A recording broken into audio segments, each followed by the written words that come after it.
नमस्ते। कैसे हैं आप सब लोग and welcome back to the U series. हमने पहले चालू किया था यूरिक एसिड से, कल हमने बात की यूटीआई की। आज हम लोग बात करने वाले हैं about uterus prolapse. Well, uterus prolapse mostly तो वुमेन में ही होता है, that of course we all know. Uterus has women, we have a uterus. लेकिन यूटरस कहाँ होता है? तो यूटरस जो है वो होता है अपने ब्लैडर। अभी कल आपको याद ही है कि ब्लैडर किधर है। ब्लैडर इज द यूनिट और the organ which collects the urine. तो जब किडनी में से जिस वेसल में या जिस ऑर्गन में यूरिन कलेक्ट होती है, दैट इज द ब्लैडर। उसके पीछे जो है रेक्टम होता है। Rectum is where from where your potty is going to pass. इन दोनों के बीच में is the uterus. So this is something that you must remember. तो यूटरस कैसा रहता है? ऐसा पैर के शेप में रहता है, पैर जो फ्रूट है उसके शेप में रहता है, and it separates the bladder from the rectum. तो ये बहुत इंपॉर्टेंट चीज़ है जो आप याद रखिए, क्योंकि जब हमको यूटरस प्रोलैप्स होता है तब हमको जो कई सारे प्रॉब्लम है ये ब्लैडर और रेक्टम के साथ ही होने लगते हैं। So there is constipation which means difficulty in evacuating our bowels. There can be urinary incontinence which means के पूरी सुसु एक साथ निकलती नहीं है, या आप हंसते हो या जंप करते हो या कॉफ करते हो and you seem to have some urine that you are passing. तो यूटरस प्रोलैप्स के कई सारे प्रॉब्लम्स होते हैं, और बहुत से बार यूटरस प्रोलैप्स में हमको ये भी प्रॉब्लम होता है कि नीचे हमारे लोअर एब्डोमेन में, because the uterus is really in what is called as the lower abdomen. तो लोअर एब्डोमेन में हमको बहुत सारा हैवीनेस लगने लगता है, या ऐसे भी लगता है कि हमारे वजाइना का इधर शेप चेंज हो गया, या ऐसा कुछ लग रहा है कि उसके बीच में आ गया, या ऐसा जब हम नीचे बैठते हैं तो ऐसे लगता है कि हम किसी बॉल पर बैठे हुए हैं। But basically you feel very heavy in the lower abdomen. You also feel that the lower abdomen is coming out. A lot of people से कि मेरा तो ऐसा लगता है कि there is a baby inside, I am not pregnant but I look pregnant. All of those are signs of uterus prolapse. Now of course uterus prolapse mild से लेके ऑल द वे हैवी तक जाता है। Heavy में you will see a little bit of the tissue actually coming out of your vagina. लेकिन mild, where you are feeling that heaviness और feeling that little bulge, feeling a little bit of cramping और pain, that is quite common. Now the first thing that you have to know is what causes it. All right, so what causes it is some age can cause it. Birth, giving birth to children can put you, now nothing causes मतलब ये सारे risk factors है कि आपकी उम्र बढ़ गई तो आपकी स्ट्रेंथ कम हो जाती है, तो that is one of the risk factors कि आपकी your strength is low. You have given birth to children, so because you have produced children and there have been now that you are a mother, so even that puts you at a risk. But most importantly, the thing which puts most women at risk, where your uterus actually starts troubling you, is your menopause, around menopause, because by that time, we are quite weak. And where are we weak? We are largely weak in two places. एक तो हम जिसको बोलते हैं pelvic floor, वो pelvic floor मतलब यही ये पूरा लोअर एब्डोमेन का एरिया, यहाँ पर हम लोग मस्क्यूलरली वीक हो जाते हैं और इसीलिए we are unable to hold our organs in place. And the other place where we get where we get weak is our lower body. Lower body मतलब लेग्स, और हमारे लेग्स ऐसे साइड से स्प्रेड होने लगते हैं. And this, because the legs are getting weak, because the pelvic floor is getting weak, because the back also begins to get weak, ये पूरा weakness के वजह से what happens is that the uterus can start pushing against your bladder or start making it difficult for your rectum to do all of the functions that it needs to do. अभी बहुत लोगों का ये मानना है, one of the major problems that we see with people's understanding of uterus is that people think कि ये खाली बच्चा प्रोड्यूस करने के लिए है, खाली ये वूम है, ये अभी बच्चा का हो गया तो अभी इसका कुछ काम नहीं है. लेकिन याद रखिए, it is an organ which is separating your rectum from your bladder. It is also an organ which is supporting other organs. It also supports the growth and the integrity of your bones and joints. तो uterus के बहुत सारे functions है. Giving birth, holding the baby, nurturing the fetus is one of its functions. So it could be probably the main function, but it has many other functions which will trouble you on a day-to-day basis if you do not look after its health. Her rose constipation होना, हर रोज यहाँ पर heavy लगना, हर रोज pain होना are major problems only. तो ऐसे मत सोचिए कि हाँ कुछ यूटरस का आगे आके प्रॉब्लम होएगा तो उसको निकाल देंगे, कोई बात नहीं, ऐसा मत सोचिए. उसको क्या करना चाहिए आपको हेल्दी रखने के लिए वो सोचिए. So now I am going to tell you that because this is weakness, what are the things that you can do to correct this weakness. कि ये वीकनेस आपको आए ही नहीं. अभी वीकनेस आपको अपने को आने लगती है by the time it is menopause. पर मेनोपॉज तक आने लगती है मतलब क्या? It is those many years, it is at least 40 years of you abusing your body. So here are a few things that you need to start doing from today. Number one, pay attention to your posture. Posture is extremely critical. अभी अगर uterus अपना ये दोनों के बीच में है तो you must make sure that when you are standing, you are not standing like this. बहुत सारे विमेन का बैक के वीकनेस के वजह से और लेग्स के वीकनेस के वजह से ये ऐसा ही पॉस्चर हो जाता है अननोइंगली. एंड देन हम लोग जब रूम में भी आते हैं हम लोग ऐसे ही आते हैं. So over a period of time हमारा हिप ऐसे ऊपर जाने लगता है और हम यहाँ से आगे गिरने लगते हैं. So our stomach almost hangs down. So what we must do, and the other thing is that a lot of girls are taught to stand like a girl. Stand like a girl मतलब ऐसे एकदम कम से कम जगह लेके हम लोग खड़े रहते हैं. या you know, even when we wear heels again to look beautiful or pretty or whatever, the minute we wear heels हम लोग वही वाला posture recreate करते हैं हमारे heels के साथ, where the hip begins to go behind and the stomach begins to go down. So first of all, you don't need to stand like a girl or like a man or like a lady. You need to stand like a human being. Human being कैसा खड़ा रहता है? You know, with your feet under your hips and engaged quads, and make sure that your front and your back are parallel to each other. तो सामने हाथ रखिए, पीछे हाथ रखिए, तो वजाइना के ऊपर हाथ रखिए, आपके रेक्टम के ऊपर हाथ रखिए, एंड देन चेक कि ये पैरेलल है या ये ऐसे है. यू नो, तो क्योंकि अगर ये ऐसे रहेगा तो 10 साल के बाद में, 20 साल के बाद में ये यूट्रस हैवीनेस, यूट्रस प्रोलैप्स होने का चांस है. लेकिन ये अभी से अगर आप पैरेलल रखने की कोशिश करोगे, then there is a good chance that you will be able to hold on to that structural integrity you know, of your uterus, and that you will have no problem. All your organs will be in good place. So this is the first thing, that pay attention to your posture. ऐसे खड़े रहने की ज़रूरत नहीं है. अभी पैदा हुए हो, दिखने दो सब लोगों को कि you are here, occupy your rightful place under the sun and learn to stand properly. You all know that at all points of times you should also squeeze your hips together because that helps you. So this is the first thing that you will do.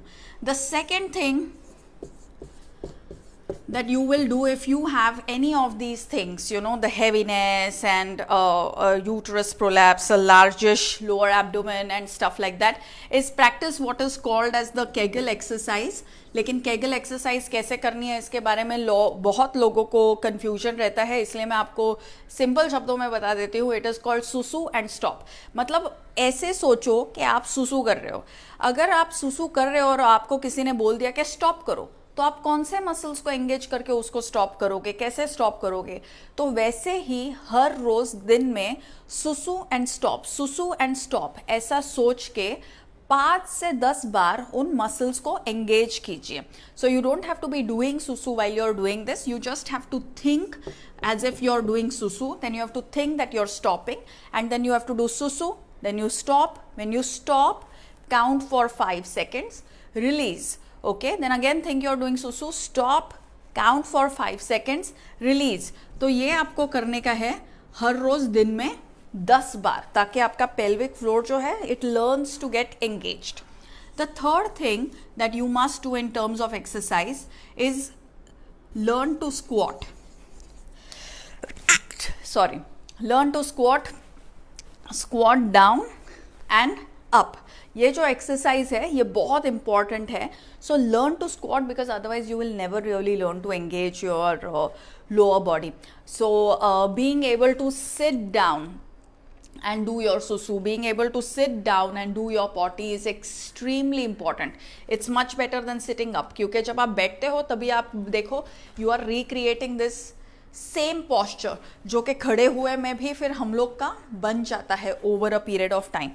And what you should never do is put pressure when you are constipated and put pressure when your susu doesn't seem to come out.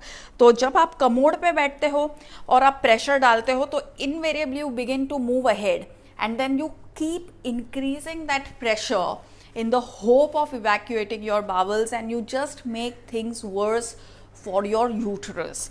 If you make things worse for your uterus, then you're always going to look a little bulky on the lower body, and no matter how much weight you lose, you will never look good for your age. So squat down and up, and with that, no pressure while doing susu and potty. This is very important. So now these are the 3 things that you will start doing every day. Squats, at least do 5 squats every day. Sit down and up, sit down and up, sit down and up. Okay, so these are things that you must do. Another one that I really like doing, which I think I have shown you guys earlier also, is what is called as the Brazilian fitness test. Sit down and get up, then change the cross of your legs, sit down and get up. अगर ये आप नहीं कर पाए लेकिन आप ये 3 भी कर रहे हो तो बहुत अच्छी बात है. ये नहीं कर पा रहे हो इसलिए ये 3 भी नहीं करोगे, ये वाला एटीट्यूड मत रखो. Another thing that you can do just to kind of learn to engage your lower body is to stand like this, then bend on one knee, bend on the other knee, come up left, right. Then you go right down, right up, left up. Basically you have to do things to use your legs. So do these, all right. Now with this, the other thing that I would recommend, of course, is very similar to what I have recommended for uric acid and also for UTI. 2 days of strength training and here at least 2 days of cycling. अगर आपको कुछ भी uterus के साथ problem है तो start cycling.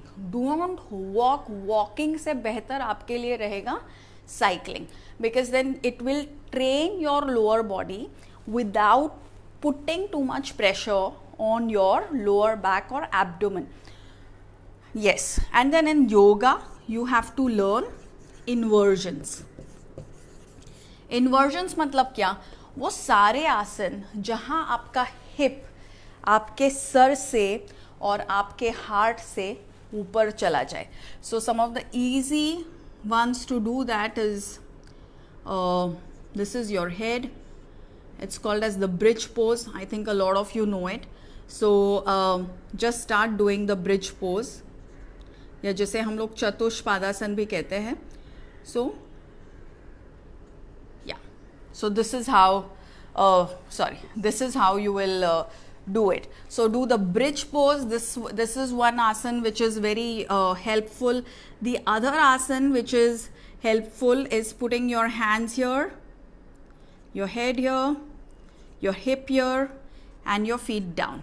So the bridge pose and then what is called as the dog pose or the Adho Mukha Svanasana. At both places your hip is higher than your head.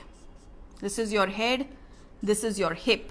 These help you with keeping all your reproductive organs in a very good place.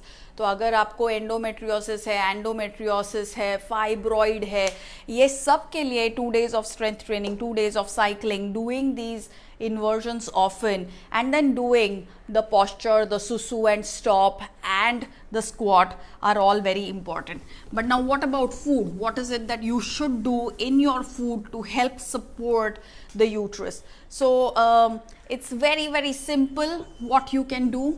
Include ragi, and Rajgira in your diet. Ragi and Rajgira in your diet so that you have good amount of calcium, you have good amount of vitamins, you have good amount of fiber, and you're not needing pressure to either for susu or for potty. The second thing that one must include in one's diet are local berries. Local berries मतलब ऐसे fruits जिनका नाम आपको शायद English या हिंदी में नहीं है, तो फिर वो आंवला के सीज़न में आंवला, शहतूत के सीज़न में शहतूत, मलबेरी के सीज़न में मलबेरी, और अभी